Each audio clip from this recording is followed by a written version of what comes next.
So, back to Hollywood, because Hollywood's going to get into this, and plus, of course, we all understand and are understanding more and more that Hollywood is basically being run by Satan.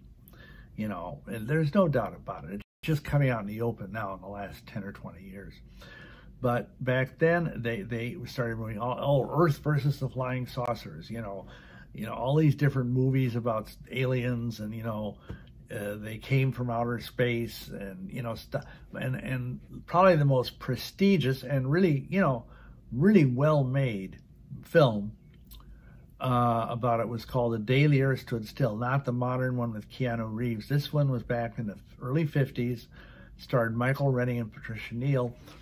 And it was an excellent film by its standards. Even the special effects were excellent for the day, And notice the message, though, because at the end of the film, spoiler alert, if you haven't seen it, this alien who's always portrayed throughout the movie as this stately, human-looking, he's totally human. He's Michael Rennie, very, dignified-looking man. Is portrayed as like a Christ-like figure. His name is even Carpenter, that he takes on to himself. And he's presented as the savior. And at the end of the film, he's brought back from the dead, almost, sort of, by the robot that is his bodyguard. And he comes out and he warns the people of Earth that if they don't have world peace and have disarmament from nuclear bombs, that him and his robot will come back and blow the Earth to bits. So, there's a lot of religious overtones there that are almost unmistakable. And the idea of this being a kind of new age, one world religion thing, because he has all the world's scientists get together to watch his little speech in this park in Washington, D.C. So anyway, and then you get, of course, later on, it's even more so with like Close Encounters of the Third Kind and E.T. And the list is endless.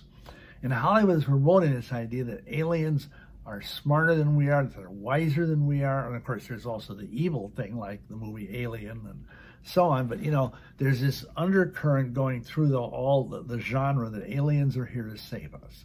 And of course, that's the point. They want to do anything they can to take us away from Yahushua. So, because of a lot of this, religious cults began growing up around these things. And we have people like, there was this guy way back in the late 50s and 60s called George Adamski, who claimed to be what they came to call a contactee, that UFOs would come down and little green men or whatever would come out and talk with him, and he would be taken aboard the UFO, taken to the planet Venus or somewhere else. I can't remember it all at this point. But the point is that he was claiming to be having regular encounters with these people, with these entities. And along this time we came up with this kind of matrix of 4 categories. It was developed by a professor of astronomy, J. Allen Hynek, which was basically you have a close encounter of the first kind, which is where you see a UFO. That's what I saw on the mountaintop.